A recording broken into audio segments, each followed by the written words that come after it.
Mandya DCC ಬ್ಯಾಂಕ್ನಲ್ಲಿ ಬ್ರಹ್ಮಾಂಡ ಭ್ರಷ್ಟಾಚಾರ. ನೌಕರರ ಬಳಿಯೇ ಕೋಟಿಗಟ್ಟಲೆ ಲಂಚ ಪಡೆದ ಅಧ್ಯಕ್ಷ.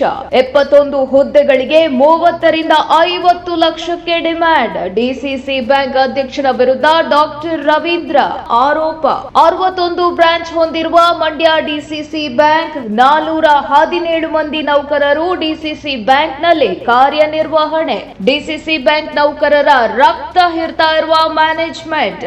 ನೌಕರರ ಅರಿಯರ್ಸ್ ಕೊಡಲು 2,73 ಲಕ್ಷ ಲಂಚ.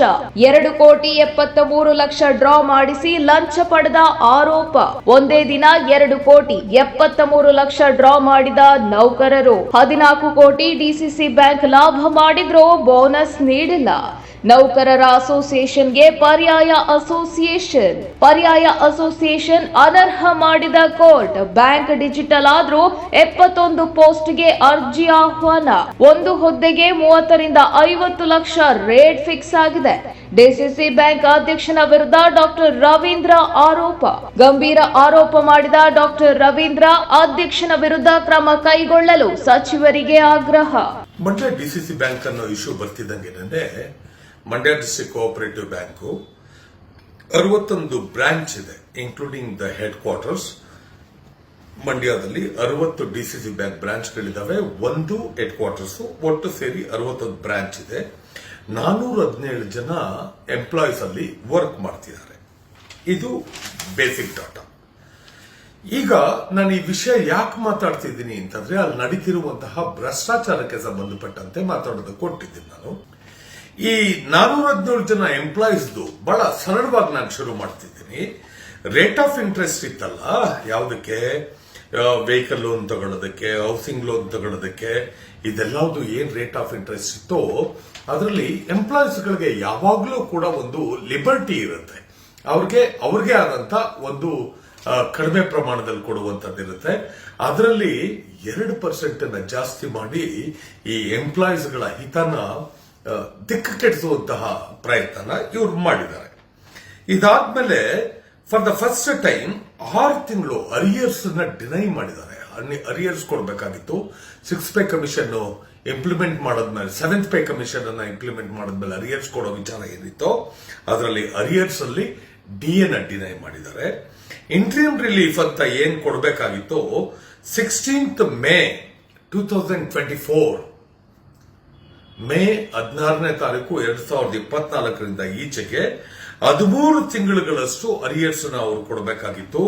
ಈ 13 ತಿಂಗಳುಗಳ ಅರಿಯರ್ಸ್ ಕೊಡೋ ವಿಚಾರಕ್ಕೆ ಬಂದಾಗ ಹತ್ತತ್ರ ಅವರು 13 ತಿಂಗಳು ದುಡ್ಡನ್ನು ಕೂಡ ಅವ್ರಿಗೆ ಲಂಚವಾಗಬೇಕು ಅಂತ ಇವರು ಕೇಳಿರ್ತಾರೆ. ಯಾರು? ಈ ಮ್ಯಾನೇಜ್ಮೆಂಟ್, ಡಿಸಿಸಿ ಬ್ಯಾಂಕ್ ಮ್ಯಾನೇಜ್ಮೆಂಟ್ ಕೇಳಿರುತ್ತೆ. ಆದ್ರೆ ಈ 13 ತಿಂಗಳು ಕೊಡೋದನ್ನ ಸಾಧ್ಯ ಆಗಲ್ಲ ಅನ್ನುವಂತ ಮಾತನ್ನ ಈ ನೌಕರ ಸಂಘದವರು ಹೇಳಿದಾಗ ಅದಕ್ಕೆ ಸಂಬಂಧಪಟ್ಟಂತೆ ನೆಗೋಷಿಯೇಷನ್ ಮಾಡ್ತಾರೆ. ಚೌಕಾಸಿ, ಲಂಚ ಕೊಡೋದ್ರಲ್ಲಿ, ಲಂಚ ತಗೊಳ್ಳೋದ್ರಲ್ಲಿ ಚೌಕಾಸಿ. ಈ ಚೌಕಾಸಿ ಮಾಡಿ 9 ತಿಂಗಳು ಅರಿಯರ್ಸ್ ಅನ್ನ ಕೊಡೋದಕ್ಕೆ ಇವರು ರೆಡಿ ಆಗ್ತಾರೆ. ಈ 9 ತಿಂಗಳದು ಒಟ್ಟು ಮೊತ್ತ 2,73 ಲಕ್ಷ. ಒಂದು ಜಿಲ್ಲೆಯ ಡಿಸಿಸಿ ಬ್ಯಾಂಕಿನ ಈ ಎಂಪ್ಲಾಯಿಗಳ ಅರಿಯರ್ಸ್ ಕೊಡೋದಕ್ಕೆ ಇವರು ಡಿಮ್ಯಾಂಡ್ ಮಾಡಿರೋ ಮೊತ್ತ 13 ತಿಂಗಳದಾಗಿತ್ತು. ಆದರೆ 9 ತಿಂಗಳದನ್ನ ಕೊಡೋದಕ್ಕೆ ಒಪ್ಕೊಂಡಾಗ ಇವರಿಗೆ ಸಿಕ್ಕಿರುವಂತಹ ಹಣ 2,73 ಲಕ್ಷ. 2,73 ಲಕ್ಷ ಒಂದೇ ದಿನ ಡ್ರಾ ಆಗಿದೆ. ಏಕಕಾಲಕ್ಕೆ ಎಲ್ಲ ಎಂಪ್ಲಾಯೀಸ್ ದುಡ್ಡು ಯಾಕೆ ಡ್ರಾ ಆಗುತ್ತೆ ಅನ್ನುವಂಥದ್ದನ್ನ ನೀವು ಚೆಕ್ ಮಾಡಿದ್ರೆ ನಿಮ್ಗೆ ಅದರ್ಥ ಆಗುತ್ತೆ. 2,73 ಲಕ್ಷ. ಈ ವರ್ಷ ಡಿಸಿಸಿ ಬ್ಯಾಂಕು 14 ಕೋಟಿಯನ್ನ ಲಾಭ ಮಾಡಿದೆ. 4 ಕೋಟಿ ಲಾಭ ಇದ್ದಾಗ್ಲೂ ಬೋನಸ್ ಕೊಟ್ಟಿದ್ದೀರಿ. ಆದ್ರೆ ಈ ಸರಿ 14 ಕೋಟಿ ಲಾಭ ಇದ್ದಾಗ್ಲೂ ಕೂಡ ಎಂಪ್ಲಾಯೀಸ್ಗೆ ಒಂದು ನಯಾ ಪೈಸೆ ದುಡ್ಡನ್ನು ಕೂಡ ನೀವು ಕೊಟ್ಟಿಲ್ಲ. ಅದು ಸರ್ಕಾರದ ಆದೇಶ ಇದ್ದಾಗ್ಯೂ ಕೂಡ ಇದೆಲ್ಲವೂ ಸಾಲದು ಅಂತ ಅಸೋಸಿಯೇಷನ್ ಅಕೌಂಟ್ ಅನ್ನ ಫ್ರೀಸ್ ಮಾಡ್ತೀರಿ. ಇನ್ನೊಂದು ಹೊಸ ಅಸೋಸಿಯೇಷನ್ ಹುಟ್ಟಾಕೋ ಪ್ರಯತ್ನ ಮಾಡ್ತೀರಿ. ಟ್ರೇಡ್ ಯೂನಿಯನ್ ಕೆಳಗಡೆ ರಿಜಿಸ್ಟರ್ ಆಗಿರುವಂತಹ ಅಸೋಸಿಯೇಷನ್ಗೆ ಪ್ಯಾರಲಲ್ ಆಗಿ ಇನ್ನೊಂದು ಅಸೋಸಿಯೇಷನ್ ಹುಟ್ಟಾಕೋದಕ್ಕೆ ಪ್ರಯತ್ನ ಮಾಡ್ತೀರಿ. ಆದ್ರೆ ಅದು ಇನ್ವ್ಯಾಲಿಡ್ ಅಂತ ಹೇಳಿ ಈ ಟ್ರೇಡ್ ಯೂನಿಯನ್ಗೆ ಸಂಬಂಧಪಟ್ಟಂತ ಲೇಬರ್ ಕೋರ್ಟ್ ಅಲ್ಲಿ ಅದು ಪ್ರೂವ್ ಆಗಿದೆ.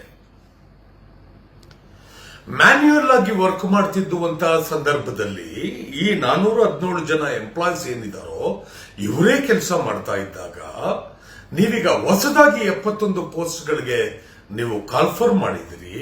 ಇಷ್ಟಲಾಗ್ಲೇ ಡಿಜಿಟಲೈಸೇಷನ್ ಆಗಿದೆ, ಅವಶ್ಯಕತೆ ಇಲ್ಲ ಹೊಸದಾಗಿ ಹುದ್ದೆಗಳನ್ನ ಕರೆಯುವಂತದ್ದು. ಆದ್ರೂ ಕರೆದಿದ್ದೀರಿ. ಅದರ ಮಾನದಂಡ ಏನಿಟ್ಟಿದ್ದೀರಿ ನೀವು ಅಂತಂದ್ರೆ 30 ಲಕ್ಷದಿಂದ 50 ಲಕ್ಷದವರೆಗೂ ಕೂಡ 30 ಲಕ್ಷದಿಂದ 50 ಲಕ್ಷದವರೆಗೂ ಕೂಡ ಲಂಚ ಕೊಟ್ಟವನಿಗೆ ನೀವು ಉದ್ಯೋಗ ಕೊಡ್ತೀನಿ ಎನ್ನುವಂತಹ ಮಾತುಗಳನ್ನ ಆಡೋದು ಕೊಟ್ಟಿದ್ದೀರಿ. ಇದು ಈ ಜಿಲ್ಲೆನಲ್ಲಿ ಸಾರ್ವಜನಿಕವಾಗಿ ಮಾತಾಡ್ತಿರುವಂತಹ ಪರಿಸ್ಥಿತಿಯಾಗಿದೆ. ಅಧ್ಯಕ್ಷನಾಗಿರುವಂತಹ ಡಿಸಿಸಿ ಬ್ಯಾಂಕ್ ಅಲ್ಲಿ 2,73,00,000 ಹಣನ ಕಲೆಕ್ಟ್ ಮಾಡಿದ್ದಾರೆ ಲಂಚವಾಗಿ ಒಂದೇ ದಿನ. ಅದು 16th May 2024. 16th May 2024. ಡೆನೈ ಮಾಡ್ತೀರಾ? ಡೆನೈ ಮಾಡೋದಾದ್ರೆ ಹೇಳಿ, ಅದಕ್ಕೆ ಸಂಬಂಧಪಟ್ಟಂತ ಡಿಬೇಟ್ ಬೇಕಾದ್ರೆ ಮಾಡೋಣ. ಇಂತಹ ಚಿಲ್ಲರೆ ಕೆಲಸಗಳನ್ನ ಮಾಡ್ಕೊಂಡು ಕಾಲ ಕಳ್ಕೊಂಡು ನೀವು ಪುನಃ ಅವಶ್ಯಕತೆ ಇಲ್ಲದೆ ಇರೋ ಜಾಗದಲ್ಲಿ, ಅರಿಯರ್ಸ್ ಕೊಡದೇ ಇರೋ ಜಾಗದಲ್ಲಿ, ಸೆವೆಂತ್ ಪೇ ಕಮಿಷನ್ ಅನ್ನ ಇಂಪ್ಲಿಮೆಂಟ್ ಮಾಡದೇ ಇರುವಂತಹ ಜಾಗದಲ್ಲಿ ಪುನಃ 71 ಜನ ಉದ್ಯೋಗಿಗಳನ್ನ ತಗೊಳ್ಳೋದಕ್ಕೆ 30 ಲಕ್ಷದಿಂದ 50 ಲಕ್ಷ ಡಿಮ್ಯಾಂಡ್ ಮಾಡ್ತಾ ಇರುವಂತಹ ನೀವುಗಳು. ಎರಡನೇದು, ನೀವು ಅಸೋಸಿಯೇಷನ್ ಕಟ್ಕೊಂಡಿದ್ದೀರಲ್ಲಪ್ಪ ಟ್ರೇಡ್ ಯೂನಿಯನ್ ಕೆಳಗಡೆ. ಈ ಅಸೋಸಿಯೇಷನ್ ಅನ್ನ ನೀವು ಕಟ್ಕೊಂಡಿರೋರು ಒಂದನ್ನ ಗಮನದಲ್ಲಿ ಇಟ್ಕೋಬೇಕು. ಅಸೋಸಿಯೇಷನ್ ನ ಮೆಂಬರ್ಸ್ ನಿಮ್ಮ ಹಿತಾಸಕ್ತಿನ ಕಾಪಾಡ್ಕೊಳ್ಳೋದಕ್ಕೆ ನೀವೇ ಹೊಡೆದಾಡ್ಲಿಲ್ಲ ಅನ್ನೋದಾದ್ರೆ ಬೇರೆ ಯಾವನೋ ತೋಟದಪ್ಪ ನಾಯಕ ಬಂದ್ಬಿಟ್ಟು ನಿಮ್ಮ ಹಿತನ ಕಾಪಾಡೋದಕ್ಕೆ ಸಾಧ್ಯ ಇಲ್ಲ. ನೀವು ಒಗ್ಗಟ್ಟಾಗಿರ್ಬೇಕು, ನೀವು ಸತ್ಯ ಮಾತಾಡಬೇಕು, ನೀವು ಸತ್ಯನೇ ಹೇಳಬೇಕು. ನಿಮ್ಮೆಲ್ಲ ಸದಸ್ಯರುಗಳು ಕೂಡ ಈ ನಾಯಕರುಗಳು ಅಂತ ಮುಂದೆ ಬಂದಿರುವಂತವ್ರಿಗೆ ಏನಾದ್ರೂ ತೊಂದರೆ ಆಗುತ್ತೆ ಅಂತ ಬಂದಾಗ ನೀವು ಅವ್ರ ಜೊತೆ ನಿಲ್ದೆ ಹೋದ್ರೆ ನೀವು ಬದುಕಿದ್ದು ಸತ್ತಂಗೆ.